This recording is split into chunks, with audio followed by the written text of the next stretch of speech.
மாண்புமிகு அமைச்சர்களுக்கும் மதிப்பிற்குரிய சிறப்பு விருந்தினர்களுக்கும் அனைவருக்கும் என்னுடைய வணக்கம். ஒரு சில நிகழ்ச்சி மட்டும்தான் மனசுக்கு ரொம்ப நெருக்கமா ஃபீல் பண்ணும்.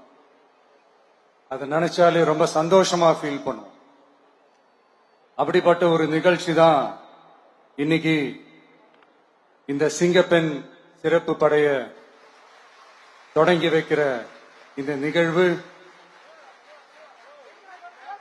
உண்மையிலே மனசுக்கு ரொம்ப நெருக்கமான ஒண்ணு, சந்தோஷமான ஒண்ணு. நம்ம பாட்டி, அம்மா, அக்கா, தங்கைகள், ஒவ்வொரு வீட்டில் இருக்கிற பெண் குழந்தைகள், இவங்க எல்லாருக்குமான பாதுகாப்பை உறுதி செய்வோம்னு சொன்னோம். ஆனா அது எலெக்ஷனுக்காக மட்டுமே கிடையாது. மனசுல இருந்து நிஜமா, உண்மையா, உணர்வு பூர்வமா சொன்னதுதான். பெண்களுக்கு எதிரான இந்த கொடுமைகள்ல நமக்கு எப்பவுமே 0 டாலரன்ஸ் தான். அதுல ரொம்ப உறுதியா இருக்கிறோம். சோ சொன்னது எல்லாமே செய்யணும். கொஞ்சம் கொஞ்சமா, படிப்படியா அதை செயல்ல கொண்டு வரணும். அதுல ரொம்ப தெளிவா இருக்கிறோம். அதனாலதான் ஆட்சிக்கு வந்த உடனே இந்த குறைஞ்ச நாட்களுக்குள்ளேயே இதை நடைமுறைக்கு கொண்டு வந்திருக்கிறோம். தமிழ்நாட்டில் இருக்கிற பெண்கள், பெண் குழந்தைகள் எல்லாருமே பாதுகாப்பா, தன்னம்பிக்கையோட இருக்கணும். அதுக்கான முதல் கட்டம் தான் இந்த ஸ்டெப். இது மனசுக்கு ஒரு மன நிறைவை கொடுத்தாலும், அதே நேரத்தில் பெண்களை பத்தின சில செய்திகள்லாம் கேட்கும் போது உண்மையிலே மனசு பதறுது, கண்ணு கலங்குது. அது கண்ட்ரோல் பண்ணவே முடியல. ஏன்னா நடக்கிற கொடுமைகள்லாம் யாருக்குங்க? நம்ம குடும்பத்தை சேர்ந்தவங்க தானே. எப்படி மனசு பதறாம இருக்கும்? அதனால பெண்களுக்கு எதிராக இதெல்லாம் ஏன் நடக்குது, எதுக்கு நடக்குதுன்றது மத்தவங்க மாதிரி ரீல்ஸ்லயும் இன்ஸ்டாலையும் தேடிட்டு இருக்க முடியாது. ரியாலிட்டிய புரிஞ்சுக்கணும். சோ இந்த பிரச்சனைகள்லாம் ஏன் நடக்குது அப்படின்றத அனலைஸ் பண்ணி பார்க்கும்போது சுத்தி சுத்தி பாத்தீங்கன்னா ஒரே இடத்துலதான் நிக்குது. போதை பொருள் நடமாட்டம். அதை வேரோட பிடுங்கி எறியணும். இது 2026 போன மாசம் மே மாசம் 10ஆம் தேதி இந்த பிரச்சனை புதுசா முளைச்சு வந்துடல. இது பல வருஷமா இருக்கிற பிரச்சனை. பல வருஷமா இதை கண்டுக்காம விட்டதுதான் அந்த வேர் இவ்வளவு ஆழமா பரவி இருக்குது.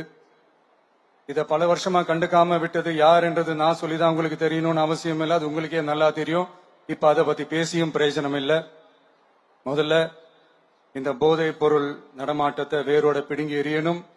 அப்படி எரிஞ்சாதான் இந்த பெண்களுக்கான இந்த சேஃப்டி ரொம்ப ஸ்ட்ராங் ஆகும். இது ரெண்டுமே ஸ்ட்ராங் ஆனாலே ஆட்டோமேட்டிக்கா சட்டம் ஒழுங்கும் சரியாகும். இந்த 3 விஷயம் சொன்னல, இந்த போதை பொருள் நடமாட்டம், பெண்களுக்கு எதிரான இந்த கொடுமை, இந்த சட்டம் ஒழுங்கு, இது 3மே ஒண்ணுக்கு ஒண்ணு இன்டர்லிங்க்ட் தான். இதுவும் இப்ப புதுசா வந்த பிரச்சனை கிடையாது. பல வருஷமா இது இன்டர்லிங்க்டா தான் இருக்குது. இதெல்லாம் ஏன், எதுக்குன்றது இப்ப முக்கியம் இல்லை. இது எப்படி சரி செய்ய போறோம்ன்றதுதான் முக்கியம்.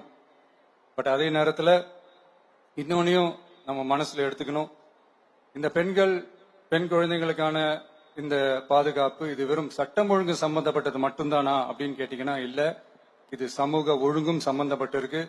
சமூக ஒழுகல தனி மனித ஒழுங்கும் சம்பந்தப்பட்டிருக்கு. தனி மனிதன் ஒழுங்கா இருந்தாலே அந்த சமூகம் தன்னால மாறும். ஒரு கட்டுப்பாட்டோட, ஒரு பொறுப்பா இருந்தாலே இது மாதிரி பல பிரச்சனைகளை நம்ம கண்ட்ரோல் பண்ணலாம். படிக்கிற இடத்துல, வேலைக்கு போற இடத்துல, டிராவல் டைம்ல, ஆனா டெய்லி லைஃப்ல பயம் இல்லாம மரியாதையோட நம்ம பெண்கள் வாழணும். அதுக்கான ஒரு அட்மாஸ்பியரை நம்ம கிரியேட் பண்ணணும். அதுதான் நம்மளுடைய ஃபர்ஸ்ட் டார்கெட்டு.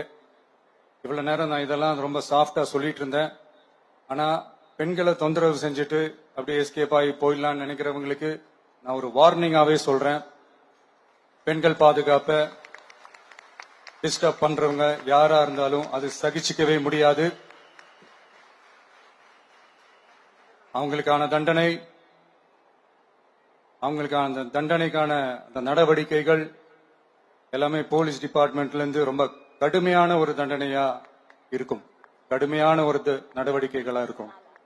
அந்த தண்டனை, அவங்களுக்கான அந்த சார்ஜ் ஷீட் எல்லாமே ரொம்ப ஃபாஸ்டா, ஸ்பீடா அது செயல்படுத்தப்படும். என்ன ஒண்ணு, அந்த ஸ்பீட்ல நிரபராதிகள் யாரும் தண்டிக்கப்பட்டிருக்கூடாது. இதையும் காவல் அதிகாரிகள் மைண்ட்ல எடுத்துக்கணும். தப்பு செஞ்சவங்களுக்கு மட்டுமே அந்த உண்மையான கடுமையான தண்டனை கோர்ட் மூலியமா வாங்கி தரணும். அப்பதான் அதை பார்த்து தப்பு செய்ய நினைக்கிறவங்களுக்கு கூட தப்பு செய்யக்கூடாதுன்ற அந்த ஒரு பயம் வரணும்.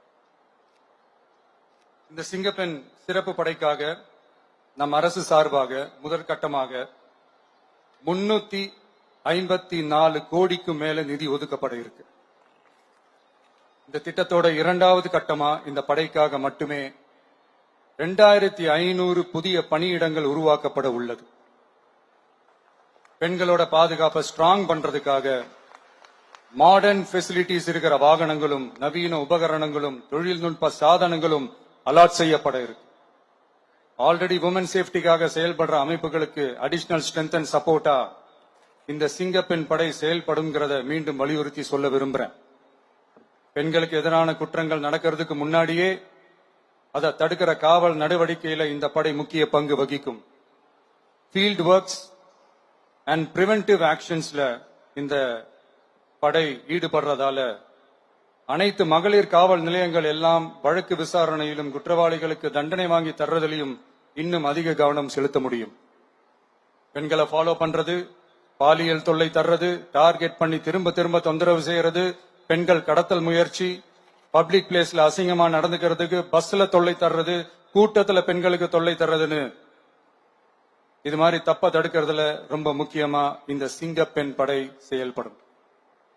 பெண்களுக்கு எதிரான குற்றங்களை தடுக்க நடவடிக்கை எடுக்க இந்தியாவிலேயே முதல் முறையாக ட்ரோன் வாயிலாக பெட்ரோல் மூலை அறிமுகப்படுத்தப்படும். நம்ம வீட்டு பெண்கள் அவங்களோட ட்ரீம்ஸ் அண்ட் எக்ஸ்பெக்டேஷன்ஸ் என்ன அப்படின்றத நம்ம அரசு நல்லாவே புரிஞ்சு வச்சிருக்கு. அது கொஞ்சம் கொஞ்சமா நாங்க செயல்படுத்துவோம். உங்களுக்கான மரியாதையும் தான், உங்களுக்கான அந்த கண்ணியமும் தான் நம்ம அரசினுடைய highest and the most important priority. ஒரு கவர்மெண்டோட அந்த விஷன் அண்ட் டார்கெட் ஆனஸ்டா இருந்தாலே போதும். பிளான்ஸ் அண்ட் அட்டெம்ப்ட்ஸ் அது போற பாதை சரியா இருக்கும்னு சொல்லுவாங்க. அப்படிப்பட்ட ஒரு கவர்மெண்ட் தான் நம்மளுடைய கவர்மெண்ட், உங்களுக்கான கவர்மெண்ட். இந்த ஷார்ட் ஸ்பேன்ல இந்த சிங்கப்பெண் சிறப்பு படைய நடைமுறைக்கு கொண்டு வந்து இதுக்கு ரொம்ப கடுமையா உழைச்ச காவல்துறை அதிகாரிகளுக்கும் பணியாளர்களுக்கும் இந்த நேரத்தில் என்னுடைய பாராட்டுகளை தெரிவிச்சுக்கிறேன். இந்த நேரத்தில் என்னை பொறுத்த வரைக்கும் ஒரு கவர்மெண்டோட முதல் சக்சஸ், முழு சக்சஸ் இன்ஃப்ராஸ்ட்ரக்சரோட வளர்ச்சியிலையோ பொருளாதார வளர்ச்சியிலையோ மட்டுமே இல்லை, அந்த ஸ்டேட்டோட பெண்களும் குழந்தைகளும் மரியாதையா வாழ்றாங்களா அப்படின்றதுல தான் அந்த கவர்மெண்டோட முழு சக்சஸுமே இருக்கு. அதோட சேர்ந்ததுதான் மற்ற எல்லா வளர்ச்சியும். அதுலயும் நாங்க கவனம் ஃபுல் கான்சென்ட்ரேட் பண்ணுவோம். கான்பிடென்டா இருங்க, நல்லதே நடக்கும், வெற்றி நிச்சயம். மீண்டும் சந்திக்கும் வரை நன்றி, வணக்கம்.